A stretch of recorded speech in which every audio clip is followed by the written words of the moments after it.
Yes, sir. It is I, your boy from Bed-Stuy, and I greatly appreciate everybody tuning in for Don't F Up the Crime Scene, where me, special guests, will tune in and talk about our experiences on crime scenes and how to mess up the case. All right? So sit back and enjoy and holler back at your boy. Holla. It is I, your boy from Bed-Stuy. We about to kick it real quick with one of the homie homes. He from the old school when I used to be with the county. We about to kick it. He laughing on the screen. We about to kick it, y'all. It is I, your boy from Bed-Stuy. Do or die. You know how we do it. Big Time Speakers, LLC. Don't Fuck Up the Crime Scene. That's the name of the podcast. And you want to ever see us, go to kdhurst.com. We're on Spotify. We're on YouTube. We're on a whole bunch of stuff like that. All right? All right, cool. So let me get this sponsor real quick. Done Right Design. Done Right Design. That's Derek at donerightdesign.com. If you want your website built to the fullest, to the truest, he did my website. Y'all can go hit my website at what? kdhurst.com. You can hit it up. It's the bomb. It looks good. He could put banners on there. He could do whatever like that. Hit him up. Again, that's Done Right Designs. And that's at Derek at donerightdesigns.com. Holla back. That's our sponsor for today. All right, let's get into it. Let me read into the little intro. He don't need an introduction, but he's a homie home. Let me put this mouse off real quick. So again, he's a military vet. Okay, he's a Marine. All right, he did some push-ups before. Sorry. He did some pull-ups. Okay, because they into these goddamn pull-ups. Fuck a push-up. Okay, all right. So Jarvis D Davis, he's a homie. He's a 911 expert. We're gonna go into his background a little bit and go from there. He's been doing this for so many years. 21 years as a 911 operator. I worked with him back when I was with in DeKalb. 16 years as a fitness instructor. He's in shape. I seen him. He lost weight, guys. He looked good. I'm straight. Okay, don't go there, right? And like I said, he's the bomb. You want to reach him? I want to have him shout out who he belongs to, how you can get his cycle class and all that good stuff.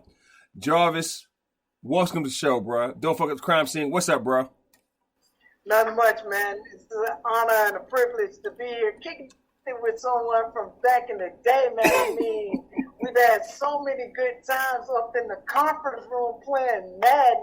Oh my goodness, my man. I don't know about playing. I know your ass was Mike Vick and your ass was dogging me out. You do a move, I was like, this motherfucker here. Okay.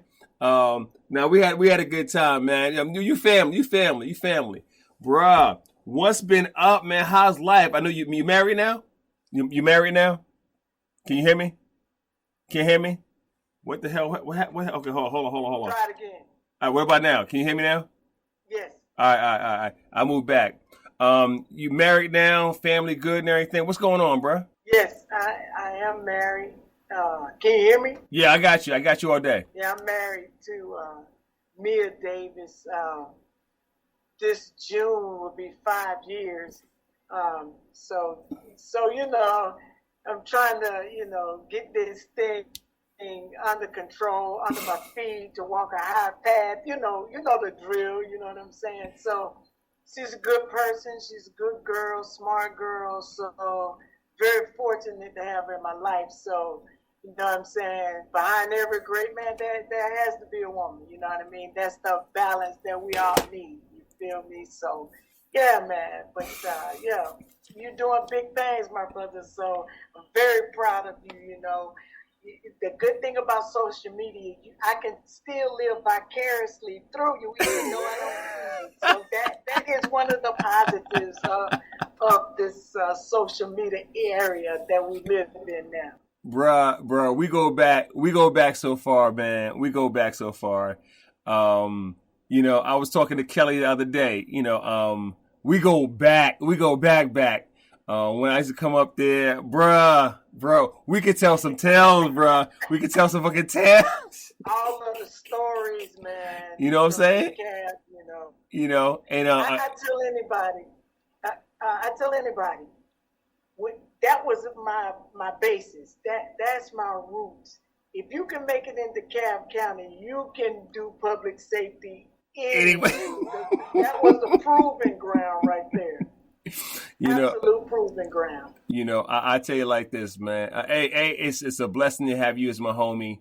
And like I said, if you ever need anything, ever, you know how to reach me, ever, holla at me. Real Jarvis. You know me, real talk. All right. Yes. Let's get.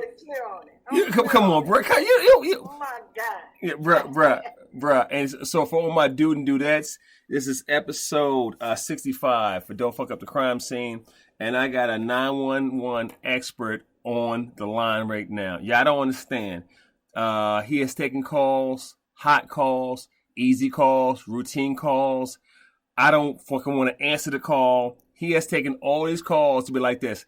Okay. And then he come with it with professionalism and a direct answer for your ass, okay? He can contact you. And one thing I would say with operators, it's not personal. It's not personal. It's about, okay, what they get the information, they encode it, decode it, and give you where you need to go. It ain't personal. You know what I'm saying?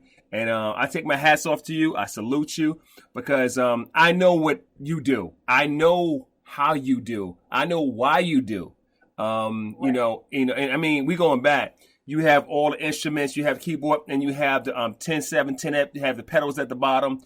I mean, it's a lot, bro. And we're gonna go through that. I got you on for a few minutes, something like that. I appreciate. Okay, guys, it is 11:05, and Jarvis Davis is blessing us with the presence. Okay, for all my dude and dudettes, he about to put it down one time. It's all Don't Fuck Up the Crime Scene, big time speakers. All right, first question. What's the best thing you like about your job? The ability to affect someone's life in a positive way. I can't afford to have a bad day. No matter what I might have going on personally, that has to take a back seat to the bigger picture. The bigger picture is, how can I affect someone's life in a positive way? And now sometimes it's easier said than done, because a lot of times when you answer that line and you say 911, what's the location of your emergency, you might get anything. Over my journey, starting with the cab, going to Grady Hospital, which is one of the top trauma centers in Georgia. It is in Georgia. Number one. So you got call volumes, you got the variety of calls, and sometimes you just get the calls where somebody wants you to just listen. But you also have, because that's a loaded question, tell me what happened. And you have to be prepared for the answer, because everybody does not know the proper name for body parts. So it can be 6 o'clock in the morning and you can hear it and you be like, I did not sign up for this. I hadn't even got my coffee down, and you're going to make me spit it out just for what you just shared with me. It's wrong with you. Those are some of the things that the general public don't know. I'm gonna give you a big nugget. For example, if we get a 911 call and someone has already, unfortunately, expired, 7 out of 10 times it is the 911 operator's responsibility to call the medical examiner. That falls squarely on me. So now I got to call the medical examiner. I'm still dealing with the police on scene, because you can't pronounce someone dead unless the police is there to ensure that no foul play has been involved. Right. So the thing with a 911, especially when you're dealing with your dispatching, in that part, you may work one call for 3 hours, depending on what it is. You might need the dogs. You might need the air light truck. You might need animal control. Very real, because in certain situations, if there is a deceased body and they have an animal, that animal is going to be very protective. Now that speaks to where we all come hand in hand together. It is one big unit. And the thing about it, the way I was trained, if we can get that cohesiveness, the process is smooth because I call fire. Fire get there, said we need animal control. I call animal control. Fire standing by so you can do your thing. Then once you complete your thing, fire can complete their thing. And it's just a domino effect that I don't think the general public really understands or have a clue as to the levels that we have to go to ensure what we are public safety. You know something, man. I'm gonna unpack that for all my listeners on my do and dudettes. I'm gonna unpack that. Jarvis, you spoke some knowledge, son. You broke some knowledge down. So I always say 911. Sorry, for my listeners, for everybody. A lot of people, citizens, everything like that dial 911 and hope they get the right person. It's up to whoever takes the call taker, dispatcher, or supervisor, and then to put them in line with where they need to go. It is a process, okay? I've been up there with you guys. I see the clock. I see what time it come in. I see what time how it's pending. I see where it has to go, and this is time oriented because life is on the line, and you guys are liable and accountable for what you do. Yes. And I think 911 operators are not praised for what they do. They always like dogged out for what they don't do, but they never praise about what they do. And this is the thing. We go talking. When somebody dials 911, they hope they reach the person they need to. They have no idea. I got a dog here.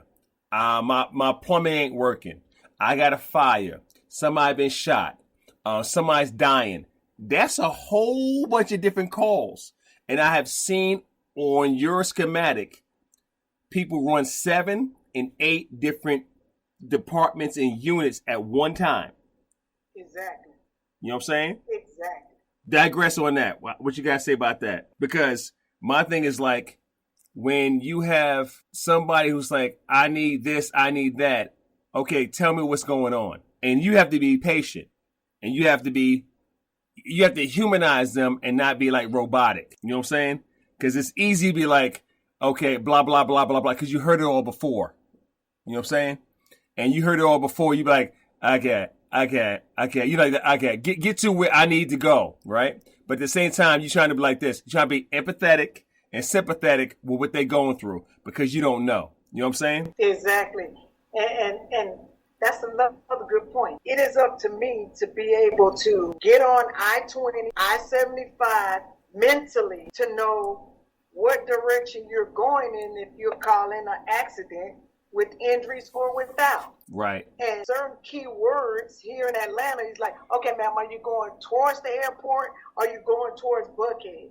That's the difference between north and south. Right. Are you going towards Stone Mountain? Or are you going away from the city? Are you going to Alabama? Right. So it's little things like that that'll help. Because here's another thing, too, I want to drop on your listeners. Most people, and I challenge the ones that are listening, and see if I'm not right, most people drive by memory.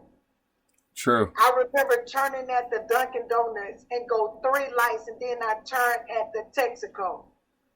So the thing is, when I say, what's the location of your emergency? That is a humongous hurdle because most of us drive by memory and not memorizing the name of the streets. They know that I can take 3 lefts and a right, and I'm at home. Right. But sir, ma'am, that does not serve me. I need to get you some help because in the interim, that clock is ticking. You have so many seconds to get the address, verify the address, get the phone number in case we get disconnected. Because I can always send it and fill in the spaces. Right. So, and I'm going to tell you this too. This is funny, and we say this a lot. What's the address of the emergency? And it's a difference from where you live and where you stay. I live with my girlfriend, but I stay with my mom. So I need to know what's the address of the emergency. I need to know that. But all in all, what we do, essential personnel, if I'm not able to execute what I need to execute, then a lot of bad things can happen. And I'm going to give you this example. You heard about the discharge at Atlanta's airport. Yes. About discharge. Okay. That was my transition from Grady, September 21. Mm-hmm. The incident occurred in November. Now I got a lot of experience. So you have to be ready for anything. It was the end of the day. We relaxed. Hey man, we've had a pretty good day. And as soon as we said that, calls start flooding. Hey, we've had a discharge. Now I just was released from this organization to be able to take a phone call. Mm-hmm. I got hired in September. Even though I got experience, I could not be released until November. That's 2 months. Mm-hmm. They're not going to allow me to affect someone's life if I haven't proven it with a trainer, sent by me, and then the trainer monitoring me from across the room. It's certain milestones and landmarks you have to hit mm-hmm. before you are allowed. Mm-hmm. Fast forward to that day, we're relaxed. All of a sudden, now I'm thrusting, using my experience. We're in the U.S., so what should we do? Lock your door, pull the blinds, block it. Pull the blinds, have everybody remain silent. Period. Mm-hmm. And it just went on for like 45 minutes like that until they can get control. The moral of the story is this, to your point. When you answer that phone, you had better be ready. Mm-hmm. And you can't miss. To your point, that's when you end up on the news, when you take things for granted. You cannot take as silly as it may sound, and we get some silly ones. You have to be ready at all times. You know, Jarvis, we've been doing this for me and you. We've been doing this for a long time. And I get to, I'm still on the field right now, right? I still get some ridiculous dumb ass calls. And I'm like, okay. I do. I'm like, okay. And I just say, well, let me go over here just to whatever. And it might be something. The thing with 911 operators, and one thing I learned about communication, 911 dispatches, supervision, stuff like that, you guys are accountable, man. You guys are really accountable for a lot of stuff. From the time it clicks on to y'all, okay, what happened? And then y'all liable. Y'all are liable for a lot of stuff. For the ambulance going to the right place, for the fire department to go to the right place, for the police to go to the right place. Then don't get me wrong. It's past tense because I went with the cab. We all have grids. But when you have something like Atlanta, we're going to just say Atlanta. Yes. You have 2 or 3 different Smith Streets. Peachtree has 200 different type of peach streets. You have you say you like this, all right? So you have to say northeast, northwest. You have to, you know what I'm saying, so they understand. And then you have cities within the county that breaks up the county. You know what I'm saying?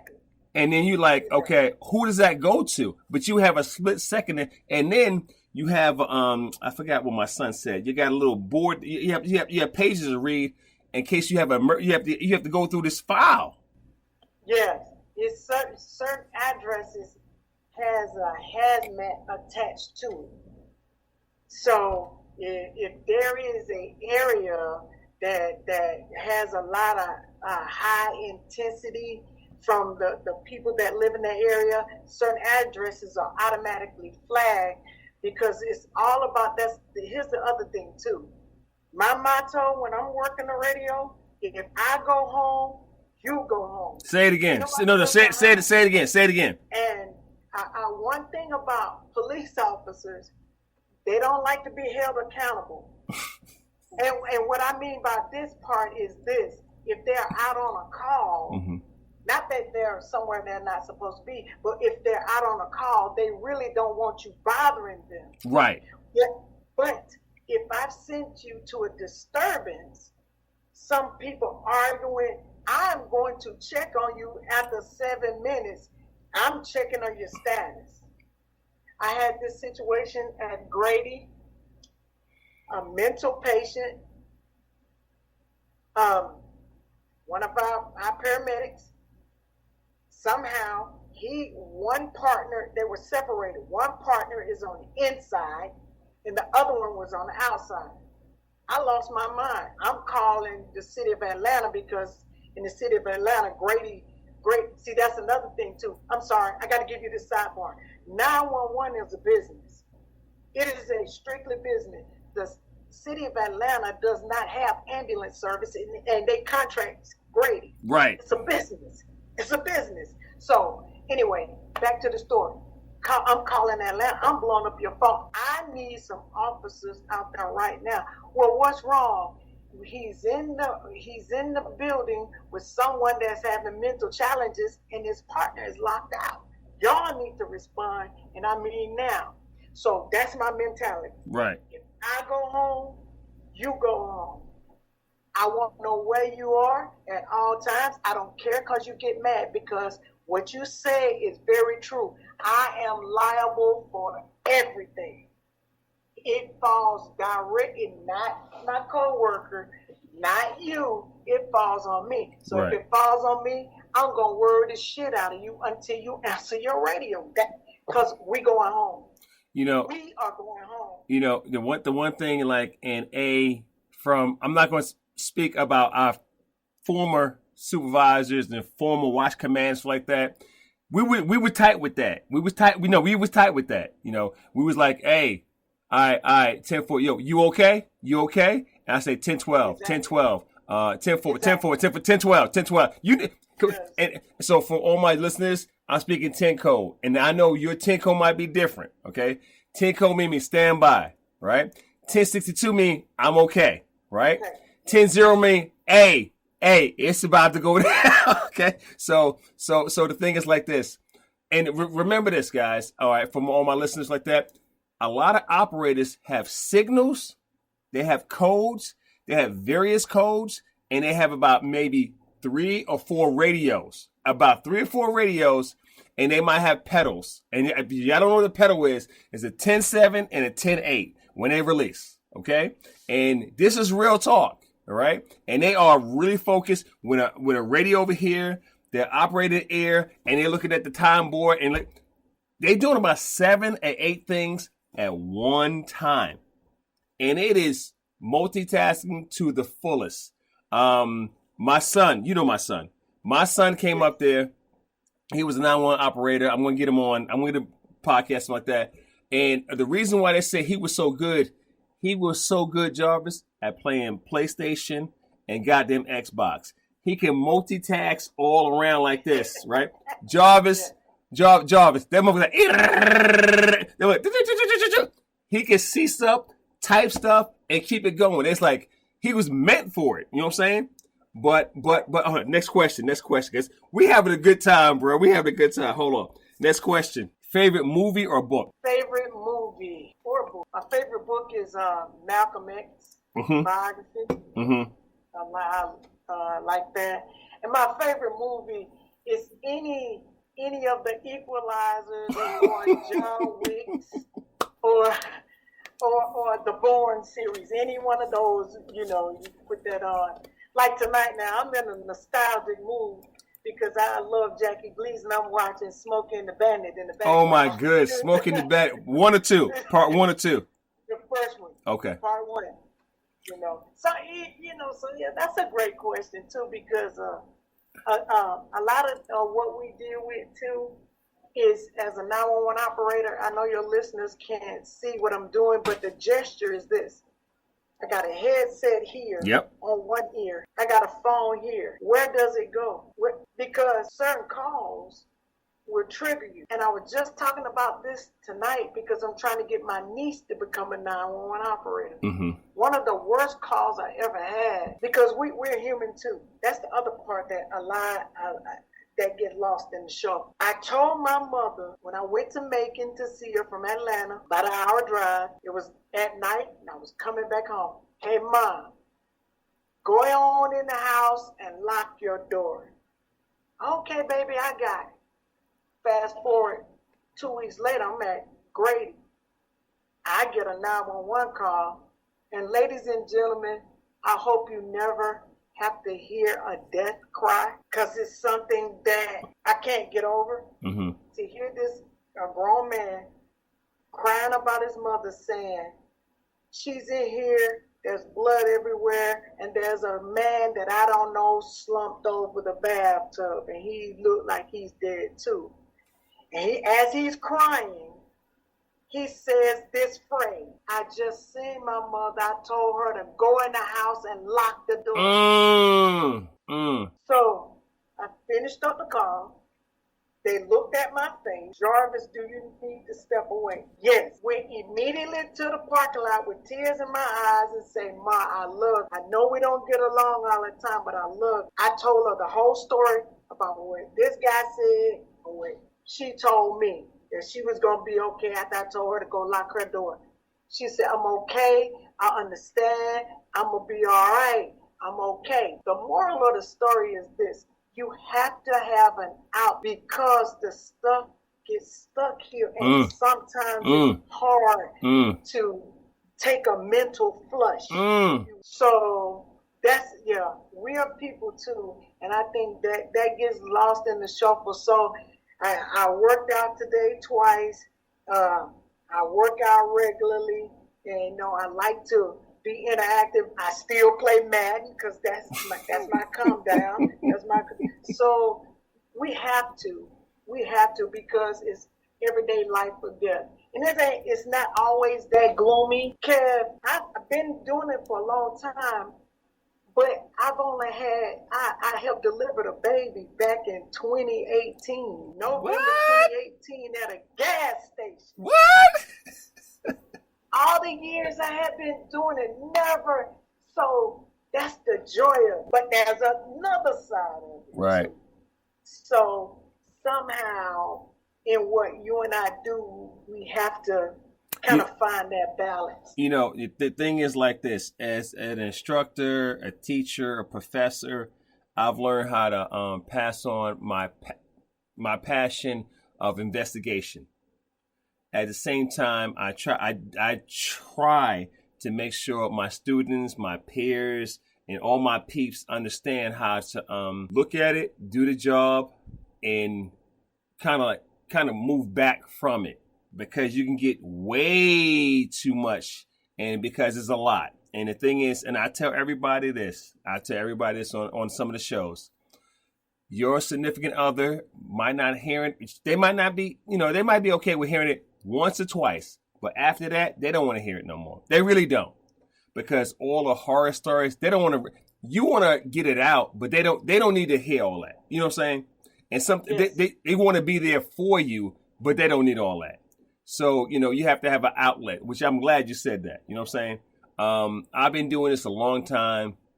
And one of my expertise is dangerous animal and death investigation. So I do death very well. Not saying I'm cray-cray, but I know how to go about what I need to do to prove the case or prove that dog did it, if it's a dog. And a lot of people says, well, you're a little different like that. I said, listen, it's a crime scene. I got to handle business. Okay. And when I go out there, Jarvis, I'm like this. I'm so focused that I'm like, because when I come on the scene, it's getting past tense. It had to be serious for me to come out. I'm like, okay, what we got? Okay, who's first on the scene? Who signed in? Where's that? Where's the body? Is there a body? If it's an animal, where's the animal? Who's touched it? I go through it. Okay. And they're like, da-da-da-da. And then I'm like this, who's been on the scene? Because I don't want nobody else to come on the scene. I'm like this, stop. And after that, once I get there, I sign in, I go to work. And I'm like, okay. Right. And after that, I see the victim. I'm like, okay, 10-4. I get the medical examiners. Hey, This is what I believe would happen based on the evidence that I've seen. And after that, I want to see if they concur. I'll get whatever. If the animal is still there, if the animal is alive, hypothetically, I'm like, okay, I'm going to do a whole DNA swab, forensic type like that. So I do me. That's Jarvis. For 20 years, I was trained to be like an investigator. This is what I do. You know what I'm saying? And the thing is, it's like when I'm focused, I'm focused. Now, how do I digress from that? How do I release from that? Bro, like you said, you have to have, you work out. This is one of the things. Okay, so I did a podcast and I do a class, Fit for Duty. It's called Fit for Duty. You have to be fit to do your duty. You have to be. If not, that's mentally and that is physically. Okay, it can be spiritually, but boy, you better be good physically, because when you go out there, the body can take so much stress. And like I talk to officers. And this is academy talk. When you're in an altercation, you have maybe 3 minutes to survive an altercation when you go hand to hand, because your backup is maybe 2 to 5 minutes away. So you hand it, but other than that, you got to survive that. Are you in shape to survive it? Are you mentally there to survive it? Can you see what's coming? Are you going to have a heart? The number one, and I'll say it again, the number one death for all law enforcement is what? Accidents. Exactly. The number two, what? Bad health. That's it. And after that, it could be a whole bunch more. If you ain't in shape to do your job, you can't do your job. If you rush and cheat, and this is the big thing, that evac is a course. You know how many, think about this. How many times we heard the call go out to officers go to a call and they die. You heard it. You know what I'm saying? We've been there where I'm like this. And then I have to go to the home of the officer that died. It's so bad. You're like this. You're trying to go around. And then this is what I have to understand. How old are you now? Me, I'm 56. Oh, damn. You got me by a year. Okay. Grandkids? No grandkids? Grandkids? Yes. How many? 3 boys. Okay. This one I want to ask you, since you have grandkids. Has it changed your emotional being a grandfather from being a father? Has it changed? Because for me, I tell you what, for me, I am more in my feelings, and I didn't know this was possible. I'm a Sith Lord, bro. I'm Lord Vader. I didn't know this was possible for me to have feelings outside of me, right? Bro, I be in my feelings about shit now. And two of my boys told me, Jonathan and my former boss, he's like, yo, once you have grandkids, things change. You see your mortality. All right? Tell me about that. What you think? I think you're absolutely correct. I just had my grandboy over here 2 weekends ago, and I'm putting together some toys. We playing baskets. I'm filming, and I'm like, boy, you sure are good looking. You are a good looking kid. We eat, and then that's the thing. He has this bin for healthy stuff. And this thing's like, I love bananas. I'm like, well, come on then. You ain't fun then. It's man, it's like the duplication of you times 2. Your kid, and then they had it, but it can't. So yeah, I totally agree. Yeah, Adrian, yeah. So my thing is like, my daughter, she's working on one. My son got 3, and he has 1 in the bun now. And to see my kid have a kid and hold his kid, and that's my kid, bro, it blew me away. Because I can't wait till my firstborn have one. Because I'm like, bro. Yeah. You know what I'm saying? It's like I'm telling you like this, like. I tell a story, and everybody, big time speakers, LLC, all that shit. We are on episode 64, and we expanding here. We going along, guys. We going along. Fuck y'all. But bruh, when my daughter said, "Hey, I want you to come up. I got everything, and I want to invite you to see a Nets game in Brooklyn." Because I'm from Brooklyn. I'm like, okay. Her and her husband, and everything had me over, had me up there, stuff like that, and it was a moment, bruh. me and my daughter, my firstborn, bruh, and she got me. You know what I'm saying? She like, I got you. You know what I'm saying? I'm like, bro, and it was like, it was, Full circle. you know what I'm saying? And I was like, and then I'm watching Kevin Durant and, like this. This is, first of all, Brooklyn, that's home. But I'm in the Barclay where I never been for. I'm looking for Jay-Z. I'm looking for I'm like Marcy's son, you know what I'm saying? Marcy's son, you know what I'm saying? And then, we sitting there, we taking pictures and everything. And I thank my daughter so much because she gave me experience it because, she was born in Brooklyn, but she was raised in, Atlanta. She gave me experience of coming back home and me and her, just me and her, even though, her husband's there, but just me and her. It blew my mind, bro. I was like, okay. I did okay. Awesome. I did okay. You know what I'm saying? That's awesome story, man. That's what it's all about, man. That's when life is worth it. It's worth it. Worth it. Let's get to another case. Another question. Favorite food to cook or eat? I know you're a health nut. Favorite food to cook or eat? Okay.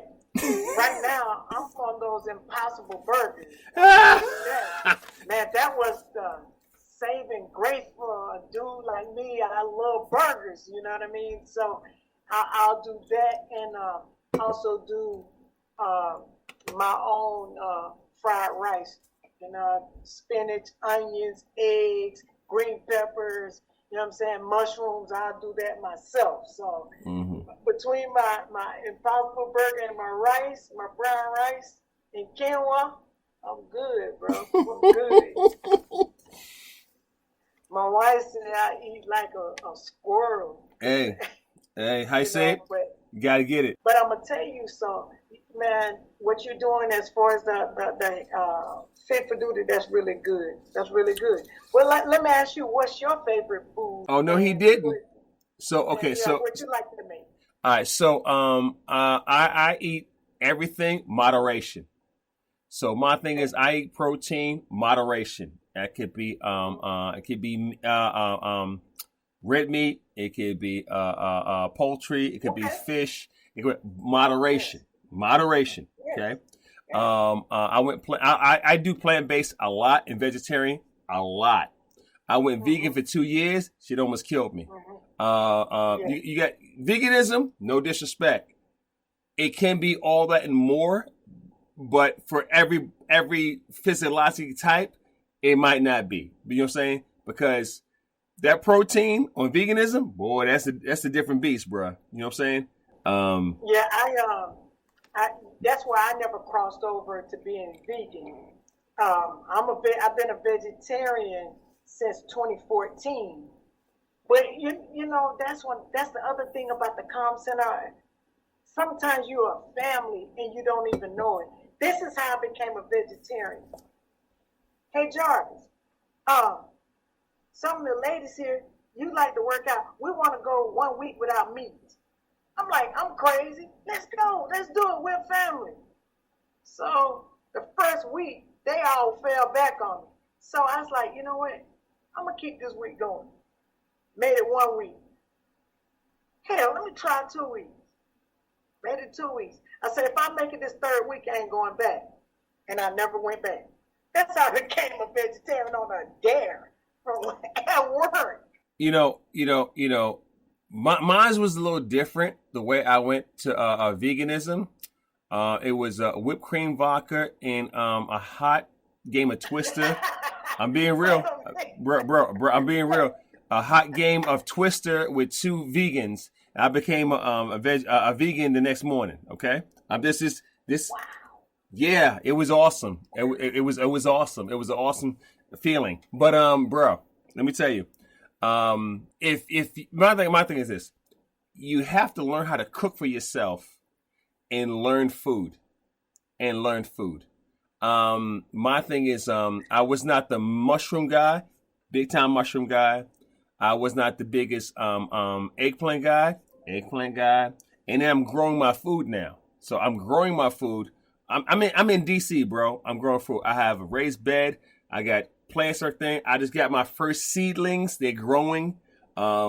And no, I'm about that life. You know what I'm saying? So I'm trying to get the sexy back, moderation, in time, put some bad habits down, and then and don't what's that? Binge eat. Do not binge eat, because binging, yeah. When you're like, fuck it, that's not good. You know what I'm saying? When you say, fuck it, that's not good, because that could be not so much the calories, it should be bad for your diet. You know what I'm saying? Because the calories you could burn off with like that, whatever like that. Because I try to do my Fitbit. I try to get 10 to 15,000 steps a day at minimum, right? Ain't always the easiest, but if I get 15, I know whatever I ate, I burnt off. I know I can't gain weight, okay?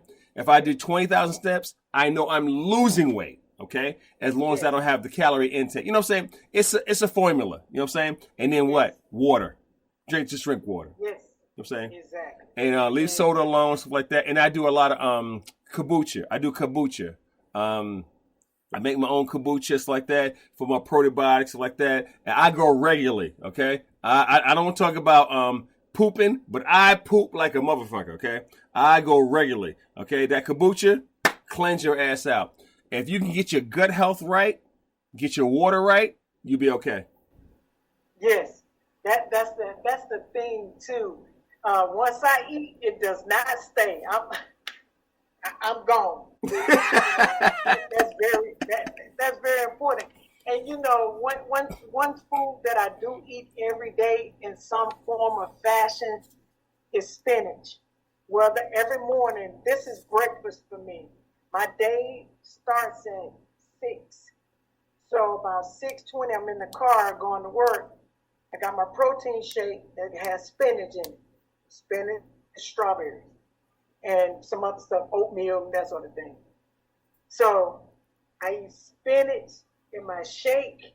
This morning I had a shake, but my food, I scrambled some eggs with spinach in it. Every day I get some, because spinach is an alkaline. And because you don't need to be too acidic. You need to be right there. You're balanced. Great point. You got to have balance. Wait. So that's how I make sure I get all my alkaline. Spinach in some form, like on my Impossible Burger tomorrow for lunch. No lettuce. I got spinach. So I'm going to drink my spinach shake in the morning. Mm-hmm. And my fresh spinach on there on my sandwich. We're going to have to, I'm going to have to come back. I'm going to have to get you back on for Fit for Duty, because we can talk. We can talk. Because, the big thing is, like with me, I try to drink my water stuff. I try to have my, have a few protein eggs, stuff like that and everything. I try to have it in there.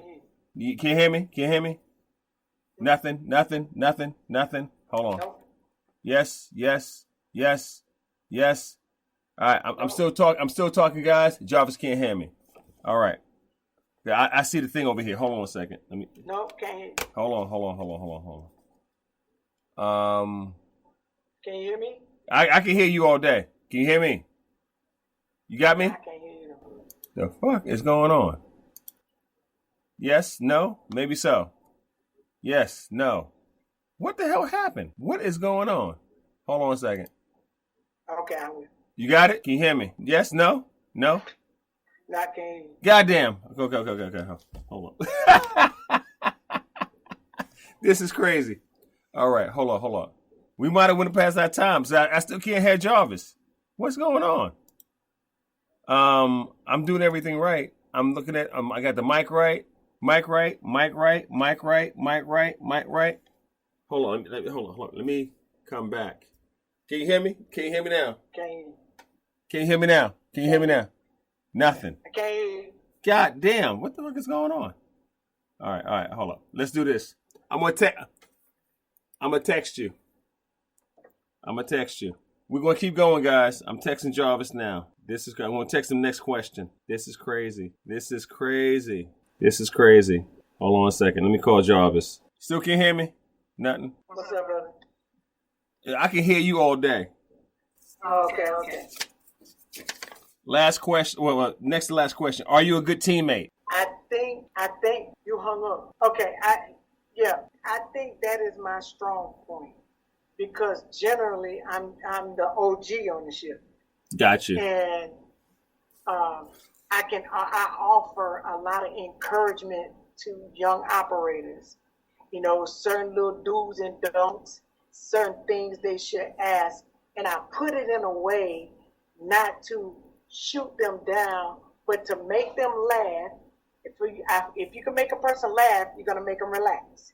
So I make them laugh, and then they're more teachable in that moment when they're feeling relaxed, and they're able to receive the information a whole lot easier, and it's a smoother transition, and it makes for a better shift. That's very important. Yeah, that's a great question. Yeah, teammates are so important, man. It's so important. God. Yeah. Can you hear me now? No? Still no? It's okay. I just text you. Next question. This is how we ad-lib when we have no communications, guys. I'm a dog person. By default. Because my wife got a dog, and she loved that dog more than she loved me. And that is I hate it.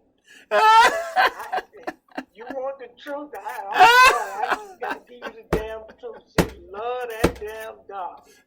I got to tell you this quick story that's funny. Go ahead. So, she's at work, I'm at home. And so, her uncles comes to cut the grass. So I peek my head out the door and say, "Hey, Unc, what's going on?" Shut the door. Now the dog is loose in the house. Shut the door. I go back to playing Madden. All of a sudden, my uncle knocks on the door and says, "Did you know that Paisley is way down the street?" I left the whole house open. I'm like, this lady is finna freaking kill me if something happens to me. I go flying down the street like a parent whose child has slipped away from home with a bell pointed. You better get her. You know how you grit your teeth when you talk to your kid. Boy, I was scared as hell. But bro, I was scared that day. I was like, what if something would have happened to that dog? So definitely a dog person. Hold on, guys. I'm gonna call him and finish it up. I'm gonna call him and finish it up. Yes, sir. All right, bruh. Bruh, I appreciate you staying up. It's 11:46 at night, guys. My man Jarvis Davis came through. We had some technical difficulties, probably on my part. I don't know, but that's okay. He came through. He stayed with it. We worked through it. This is what we do. Don't forget the crime scene. Episode 65. Jarvis, anything you want to say to everybody out there? Hey, man, let's keep supporting this brother, man. He is a great dude, and you're doing wonderful. I'm living vicariously through you through social media, but you're going to always be my homie. I don't care. You ain't going nowhere, man. You good with me. So thanks for having me, and just let me know whenever, man. The pleasure has been all mine, and I can't thank you enough. Like I said, bro, my thing is like this. Let's do a fit for duty. Because that's your second job, right? Let's work something out and get you back on. I appreciate you, bro.